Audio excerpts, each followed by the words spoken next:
Hello guys, स्वागत है आप सभी का आपके अपने यूट्यूब चैनल एग्जाम्स डे में। और आज हम स्टार्ट करने जा रहे हैं बी फार्म 4 सेमेस्टर के मेडिसिनल केमिस्ट्री 1 के कुछ इंपॉर्टेंट टॉपिक्स जो कि आपके एग्जाम पॉइंट ऑफ व्यू से बहुत ही ज़्यादा इंपॉर्टेंट है। और इसमें आज हम डिस्कस करने वाले हैं सार ऑफ पैरासिम्पैथोमिमेटिक एजेंट्स को। अब यहाँ पे हम सबसे पहले बात करते हैं पैरासिम्पैथोमिमेटिक एजेंट्स के बेसिक स्ट्रक्चर की। तो यहाँ पे स्ट्रक्चर कुछ इस तरीके से है। चलिए सबसे पहले हम स्ट्रक्चर को ही समझ लेते हैं। यहाँ पे हमने स्ट्रक्चर को 3 पार्ट्स में डिवाइड करा है। पहला हमारा आ जाता है एसिटाइल ग्रुप। एसिटाइल ग्रुप हमारा ये वाला ग्रुप हो जाता है। सेकंड आता है हमारा इथाइलिन ग्रुप। इथाइलिन ग्रुप हमारे ये वाली जो हमारी कार्बन चेन होती है उसे हम इथाइलिन ग्रुप कहते हैं, ठीक है। लास्ट आता है हमारा थर्ड ग्रुप आ जाता है हमारा क्वाटरनरी अमोनियम कंपाउंड। तो ये वाला हमारा जो है क्वाटरनरी अमोनियम कंपाउंड हो जाता है और इन 3 पार्ट्स में हमने इसको डिवाइड करा है। अब यहाँ पे हमारा जो इथाइलिन ग्रुप है, यहाँ पे हमारे इथाइलिन मतलब 2 कार्बन, मतलब यहाँ पे हमारा 2 कार्बन की चेन होती है जिसमें से हमारा जो नाइट्रोजन के पास वाला कार्बन है, मतलब नाइट्रोजन से जो हमारा फर्स्ट कार्बन है उसे हम अल्फा कार्बन कहते हैं और जो हमारा सेकंड कार्बन है उसको हम बीटा कार्बन कहते हैं। तो ये बेसिक सा पैरासिम्पैथोमिमेटिक एजेंट्स का स्ट्रक्चर होता है। चलिए अब इसका सार समझने की कोशिश करते हैं। अब यहाँ पे हम सबसे पहले बात करते हैं एसिटाइल ग्रुप की। एसिटाइल ग्रुप कौन सा है हमारा? ये वाला ग्रुप, ठीक है। Acetyl group replace with carbonate group, increase activity and stability. अब ये हमारा जो एसिटाइल ग्रुप है, अगर हम इसको कार्बोनेट ग्रुप के साथ रिप्लेस कर दें तो उस केस में क्या होता है कि हमारा जो कंपाउंड बनेगा, जो हमारा न्यू ड्रग फॉर्म होगी, उसकी जो हमारी एक्टिविटी है और स्टेबिलिटी है वो दोनों ही हमारी बढ़ जाएगी, ठीक है। इसका हमारा सबसे अच्छा एग्जाम्पल आ जाता है कार्बाकोल। नेक्स्ट पॉइंट आता है if ester group replace with ether और ketone group give chemically stable और मोर पोटेंट कंपाउंड्स। अब ये लाइन क्या कहती है कि अगर हमारा जो एस्टर ग्रुप है, एस्टर ग्रुप कौन सा हमारा? ये वाला ग्रुप, ठीक है। ये वाला हमारा ग्रुप जो है उसे हम एस्टर ग्रुप कहते हैं। अगर हम इस एस्टर ग्रुप को रिप्लेस कर दें ईथर ग्रुप से या फिर कीटोन ग्रुप से तो उस केस में हमारा जो कंपाउंड बनेगा वो हमारा केमिकली स्टेबल होगा और हमारा मोर पोटेंट कंपाउंड होगा। अब बेसिकली ईथर ग्रुप कौन सा होता है? अगर हम इसका ऊपर वाला ऑक्सीजन हम रिमूव कर दें, ठीक है, तो ये जो हमारा ये वाला चेन है ये हमारा बन जाता है ईथर ग्रुप, ठीक है। अगर हमारा ऑक्सीजन बीच में होता है तो वो हमारा आता है ईथर ग्रुप। अगर हमारा ये मिड वाला हम ऑक्सीजन को रिमूव करवा दें तो ये हमारी जो चेन बनेगी ये हमारी बन जाएगी कीटोन ग्रुप। कीटोन ग्रुप में हमारा ऑक्सीजन जो है वो ऊपर की तरफ होता है और वो डबल बॉन्ड से कार्बन से अटैच होता है।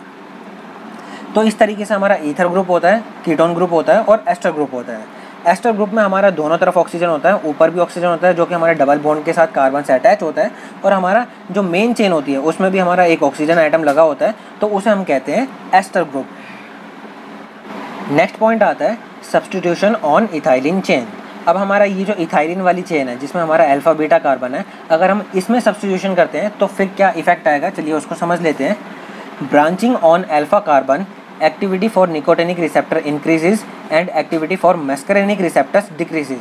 अब ये पॉइंट क्या कहता है, जैसे हमारा ये जो अल्फा कार्बन है, ठीक है, ये वाला कार्बन जो है अगर हम इसमें कोई भी ब्रांच चेन अटैच कराते हैं, ठीक है, कोई भी अल्काइल ग्रुप अटैच कराया है जो कि हमारा बहुत ज़्यादा ब्रांच्ड है, ठीक है, तो उस केस में क्या होता है कि जो हमारा निकोटिनिक रिसेप्टर्स की एक्टिविटी है वो हमारी बढ़ जाती है और हमारा जो मस्करेनिक रिसेप्टर्स की जो एक्टिविटी है वो हमारी कम हो जाती है, ठीक है। नेक्स्ट पॉइंट आता है ब्रांचिंग ऑन बीटा कार्बन। अब हमारा ये जो बीटा वाला कार्बन है, ठीक है, जिसको हमने यहाँ पे बीटा कार्बन से शो कर रखा है, इस कार्बन में अगर हम कोई भी ब्रांचिंग करवाते हैं तो उस पर क्या इफेक्ट पड़ता है, चलिए उसको समझ लेते हैं। Activity for muscarinic receptors increases and activity for nicotinic receptor decreases. Just उसका अपोजिट हो जाएगा। हमारा बीटा कार्बन में क्या होगा कि हमारा जो मस्करेनिक रिसेप्टर्स की जो एक्टिविटी है वो हमारी बढ़ जाएगी और जो हमारा निकोटिनिक रिसेप्टर्स की जो एक्टिविटी है वो हमारी डिक्रीज हो जाएगी। नेक्स्ट पॉइंट आता है इफ़ इंक्रीजिंग और decreasing chain length activity decreases. अब इसका मतलब क्या है कि जो हमारा मेन कार्बन चेन है, यहाँ पे हमारे 2 ही कार्बन की चेन होनी चाहिए। अगर हम इसमें कोई भी छेड़छाड़ करते हैं तो वहाँ पे हमारा जो एक्टिविटी है कंपाउंड की वो डिक्रीज हो जाएगी। नेक्स्ट अब हम बात करते हैं substitution on quaternary ammonium compounds. हमारा ये जो अमोनियम कंपाउंड्स है इसमें अगर हम कोई भी सब्स्टिट्यूशन करते हैं तो उसमें क्या इफेक्ट आएगा, चलिए उसको समझ लेते हैं। If ammonium group replace with bioisosteres sulfonium and phosphonium etcetera group lead to loss of activity. अब हमारा ये जो अमोनियम ग्रुप है, ठीक है, अगर हम इसकी जगह कोई भी हमारा सल्फोनियम आयन यूज़ करते हैं या फिर हमारा जो फॉस्फोनियम आयन यूज़ करते हैं, ठीक है, कोई भी अगर हम बायोएस्टर यूज़ करेंगे तो उस केस में हमारा जो है एक्टिविटी लॉस हो जाएगी।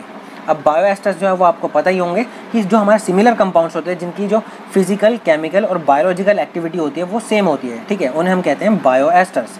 अगर हम कोई भी बायोएस्टर्स यूज़ करते हैं तो उसकी वजह से हमारा इस कंपाउंड की जो एक्टिविटी है, जो हमारा फार्माकोलॉजिकल रिस्पॉन्स है, वो बिल्कुल लॉस हो जाएगा। नेक्स्ट पॉइंट आता है more then 1 methyl group replacement lead to loss of cholinergic activity. अब ये पॉइंट क्या कहना चाहता है कि ये जो हमारा क्वाटरनरी अमोनियम कंपाउंड है, इसके साथ हमारा 3 मिथाइल ग्रुप अटैच होते हैं, ठीक है। अगर हम एक रिप्लेस कर दें तो कोई दिक्कत नहीं, बट अगर हम एक से ज़्यादा मिथाइल ग्रुप रिप्लेस करते हैं तो उस केस में हमारा जो कोलिनर्जिक एक्टिविटी है वो ड्रग की ख़त्म हो जाएगी, मतलब लॉस हो जाएगी, ठीक है। तो चलिए गाइस, इसी के साथ हमारा पैरासिम्पैथोमिमेटिक एजेंट्स का सार कंप्लीट हो चुका है। उम्मीद आपको ये बहुत अच्छे से समझ आ गया होगा। अगर आपको अभी भी इसमें कोई डाउट है तो आप इजीली हमसे कमेंट सेक्शन में कमेंट करके पूछ सकते हैं। और जो भी स्टूडेंट इस चैनल पे नए आए हैं वो इस चैनल को सब्सक्राइब करना ना भूलें, क्योंकि इसी चैनल पे आप सभी स्टूडेंट्स को बी फार्म 4 सेमेस्टर के सभी सब्जेक्ट के प्रीवियस 5 ईयर्स के क्वेश्चन पेपर सॉल्व कराए जाएंगे। और जिन भी स्टूडेंट्स को pharmacy related notes, practical file से प्रीवियस ईयर सॉल्व पेपर्स की PDF चाहिए, वो हमारे टेलीग्राम चैनल से आके फ्री ऑफ कॉस्ट डाउनलोड कर सकते हैं। लिंक आपको डिस्क्रिप्शन में मिल जाएगा।